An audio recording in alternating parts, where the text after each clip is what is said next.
Boa noite, meus queridos. Aqui é o professor Eduardo, tá certo? Vim aqui para a gente dar continuidade à nossa aula de informática, tá? A gente já tinha iniciado a nossa aula em Microsoft Word, tá ok? Aí, essa aula vai ser um pouco curtinha, que eu tô com a garganta um pouco inflamada, tá? Até peço desculpa a vocês se o áudio não sair legal, tá? A gente já deu início aqui ao Word, tá? A gente vai tentar finalizar hoje com mais algumas coisas de Word para que na aula que vem a gente já possa endereçar no Excel, tá? Uma coisa que eu sempre peço a vocês, se puder, assistir essa aula com o Word aberto para testar as ferramentas, observar uma coisa ou outra, tá? E hoje a gente vai fazer alguns exercícios, tá ok? Então, vamos embora. Ó, vamos começar aqui. A gente já viu uma série de comandos e atalhos, tá? Agora a gente vai ver alguns comandos básicos das nossas guias, tá? Do lado de página inicial, você vai ver que tem várias guias. Tem de inserir, tem de exibir, etc. A gente vai ver algumas utilidades dentro dessas guias, tá?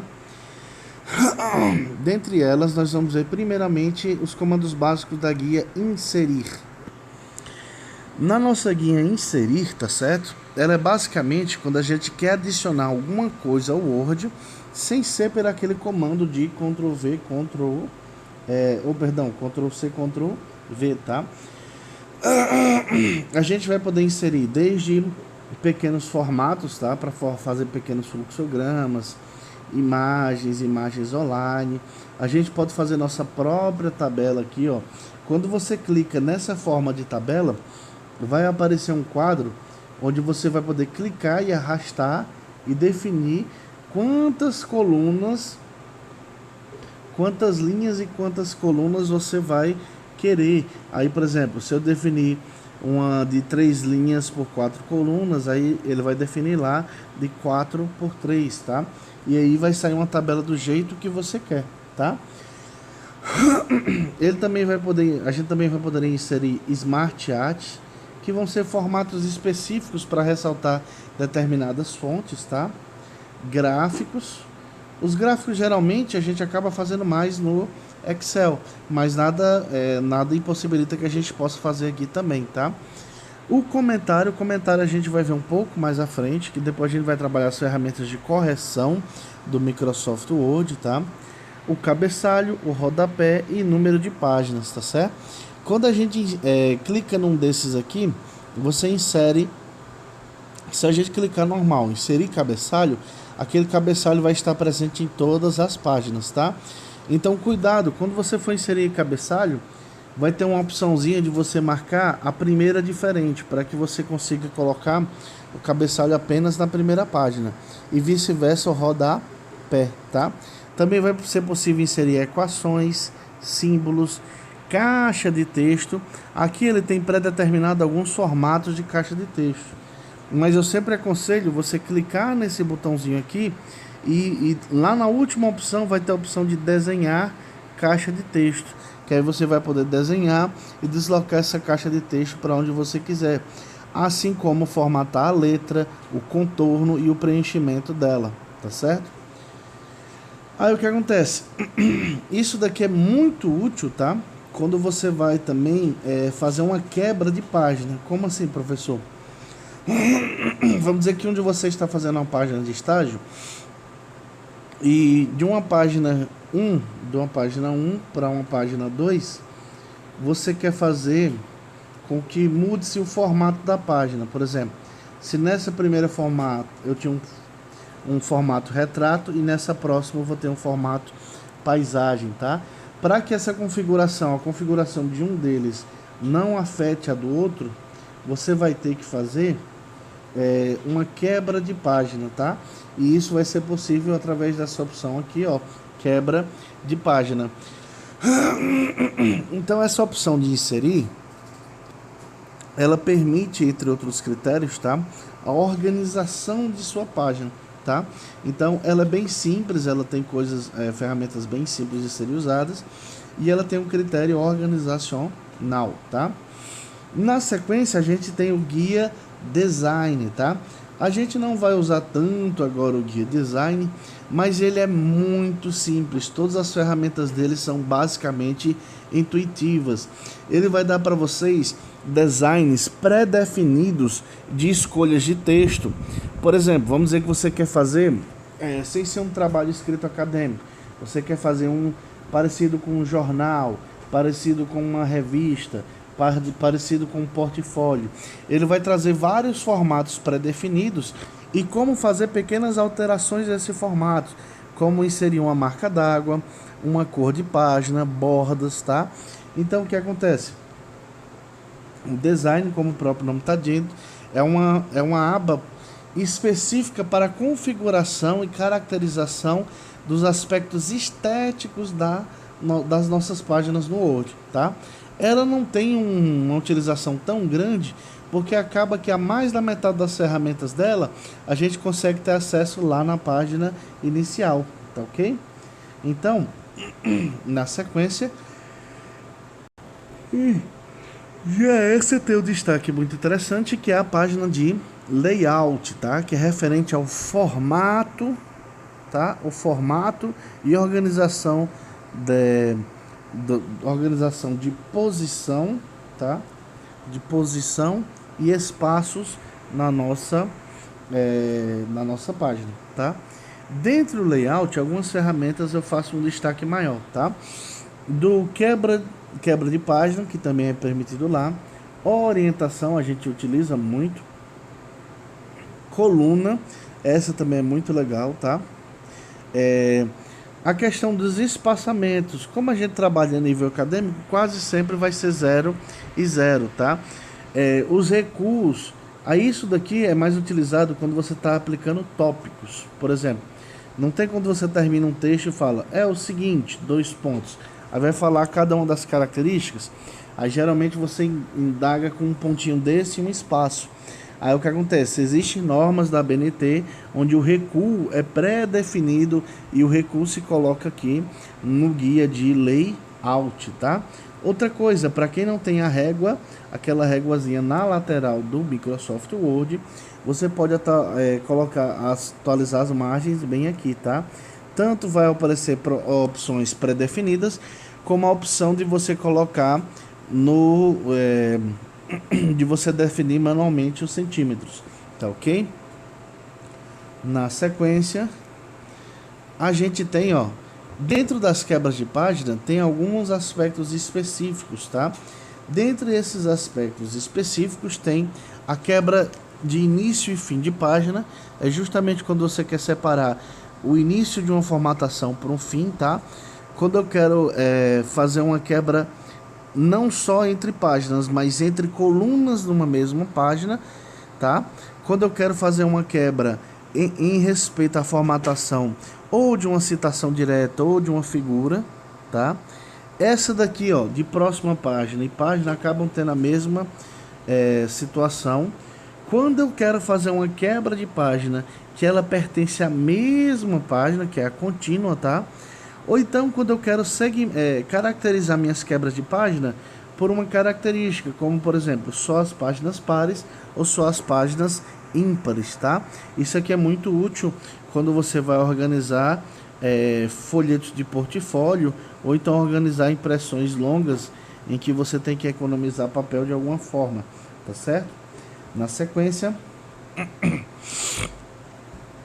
essa daqui é muito útil, tá, gente? Eu vou falar dela um pouco rápido, mas depois ela vai fazer parte de uma das aulas específicas em que eu vou dar uma folhada só nela para vocês, tá? A de guia de referências, ela é uma guia específica para formatações estilo ABNT, tá? Aqui, como o programa é americano, ele se guia muito pela APA, mas a gente se guia pela NBR, tá ok? NBR. Aí o que acontece? Aqui ele deixa a gente organizar citações e bibliografias, permite eu inserir legenda de figuras, tá? Isso aqui é uma mão na roda. Quem já fez um trabalho que teve que fazer uma lista de figuras braçal não sabe, quem não fez isso não sabe o que é sofrer, tá? Assim como inserir uma nota de rodapé, que é quando eu tenho uma palavra, por exemplo, citações, eu coloco ao redor próximo a uma citação um número, e lá embaixo, junto desse número, aparece uma explicação do significado desse número. É muito bom quando você quer economizar, em vez de colocar uma citação grande, você quer só falar um conceito, você pode destacar numa nota de rodapé. Dentre essas características, uma que eu quero destacar muito com vocês, tá?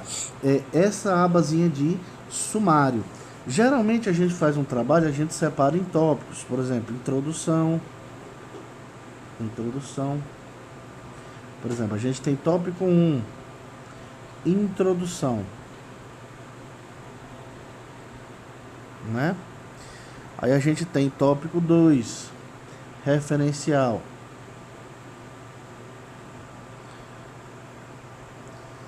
Tópico 3, metodologia. E assim vai, a gente vai gerando vários tópicos, né? 1, 2, 3, 4. E o que acontece? Tem muita gente que vai fazer o seu sumário de uma forma braçal, de uma forma literalmente digitando cada página, cada tópico, e não precisa fazer isso, tá? Você vai selecionar todos esses tópicos. Como é que você vai fazer isso? Você vai selecionar, vai segurar Ctrl, vai rolar a página, vai selecionar, segurar Ctrl, rolar a página, selecionar, tá? Para quem não lembra, eu expliquei na aula passada que o comando Ctrl, ele serve para segurar, tá certo? Depois que você fizer isso em todos os tópicos, você vai poder vir nessa abazinha adicionar texto. Quando você clicar nela, você vai adicionar textos de nível 1, tá? E depois que você fizer isso, você vai poder ir para a página antes da sua introdução e inserir, tá, o sumário automático.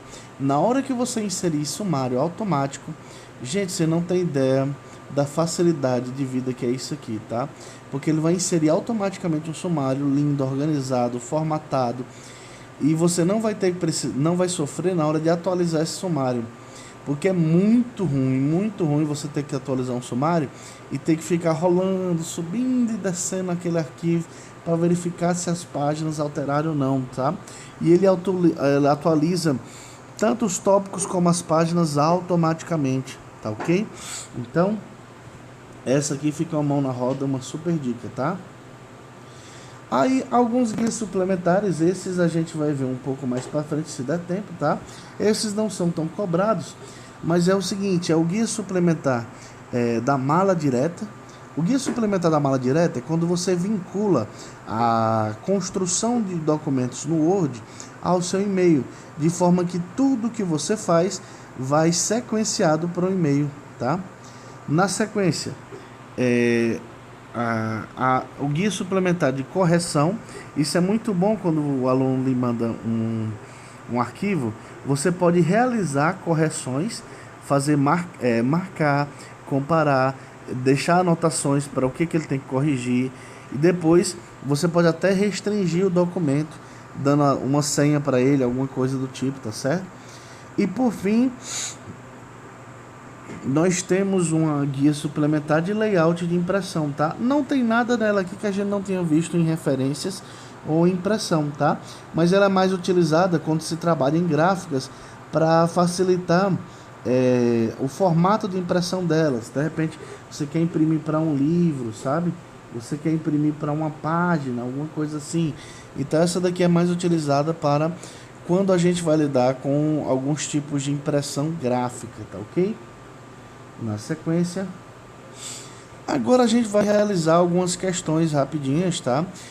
Não se preocupe, depois eu vou mandar uma lista para vocês tentarem sem eu responder, e a gente vai responder. Mas eu gosto de fazer algumas com vocês para não acumular tanto assunto sem exercício, tá?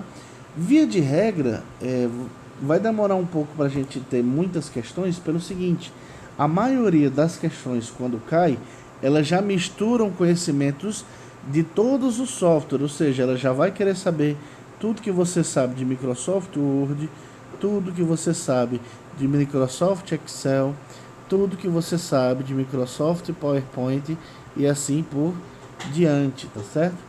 Então, vamos embora resolver essa questão aqui, tá? Escrevendo um texto no Microsoft Word, você deseja sublinhar uma palavra. Entre as opções abaixo deve ser usado, aí o que acontece? Você que está com o computador aberto, escreva uma pequena frase ou o seu nome completo e teste cada uma delas. Por exemplo, você clicar N na barra de ferramentas com seu nome selecionado, vai deixar ela sublinhada? Teste aí. Opa, claro que não. Você vai ver o seguinte, que o N ele vai se referir ao negrito, né? A gente já viu isso, tudo bem? Na sequência, clica S na barra de ferramentas. Aí o que acontece? Essa daqui também vai estar errada, tá? Por que, professor, vai estar errada? Porque não é só clicar. Se eu clicar só por clicar, eu vou deixar para as próximas coisas que estejam escritas aparecerem sublinhadas. Mas aquela que eu quero, não, tá? Seleciona a palavra e clica no I? Não, o I, tá?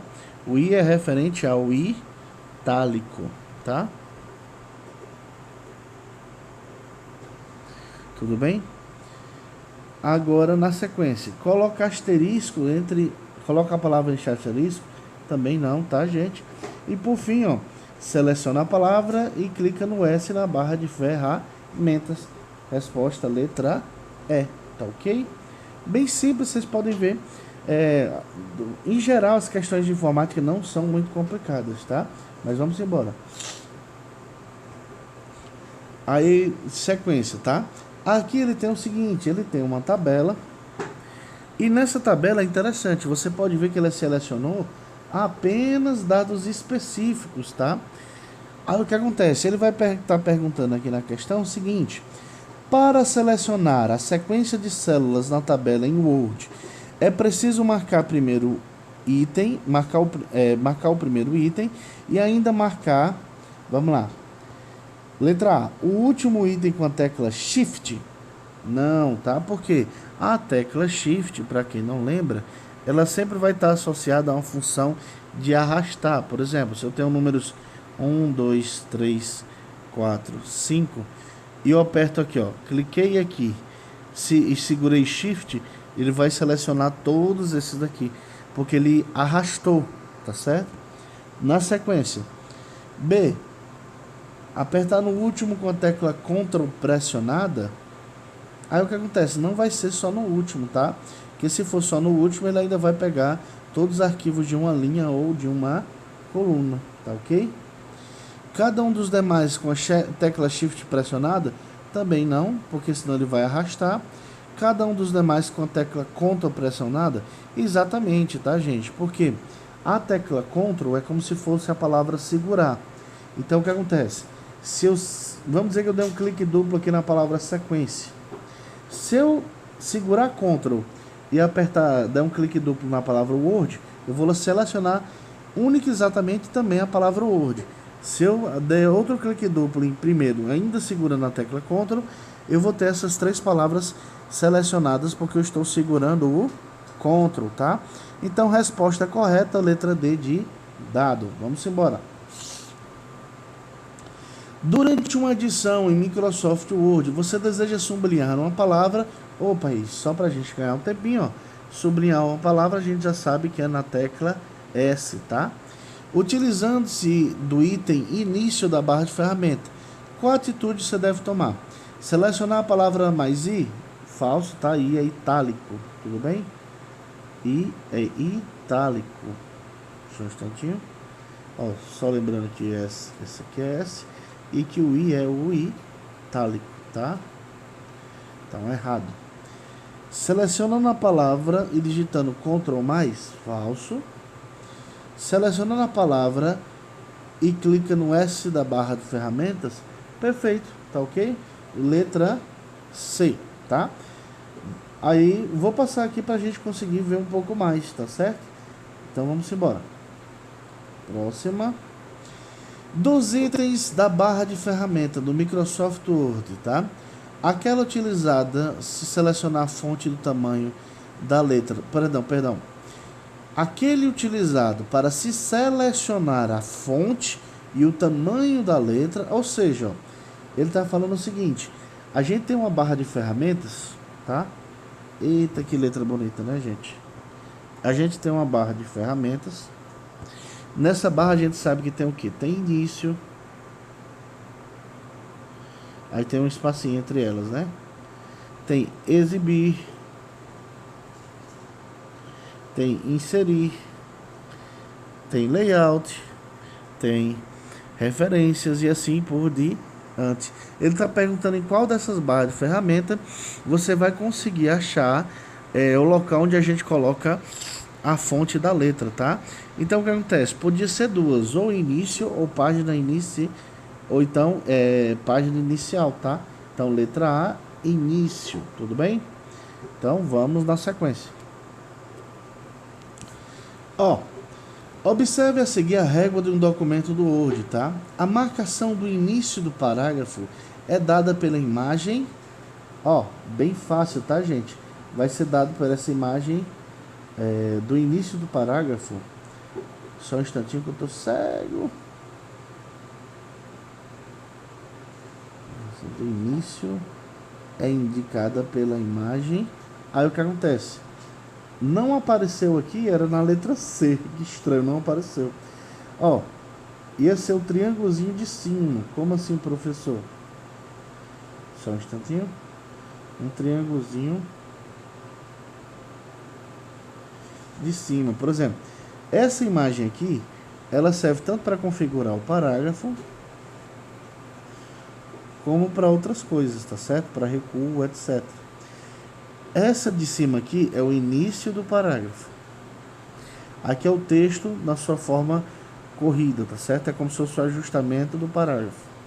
E essa daqui são os recuos que a gente vai ter em específico quando eu estiver lançando tópicos, tá?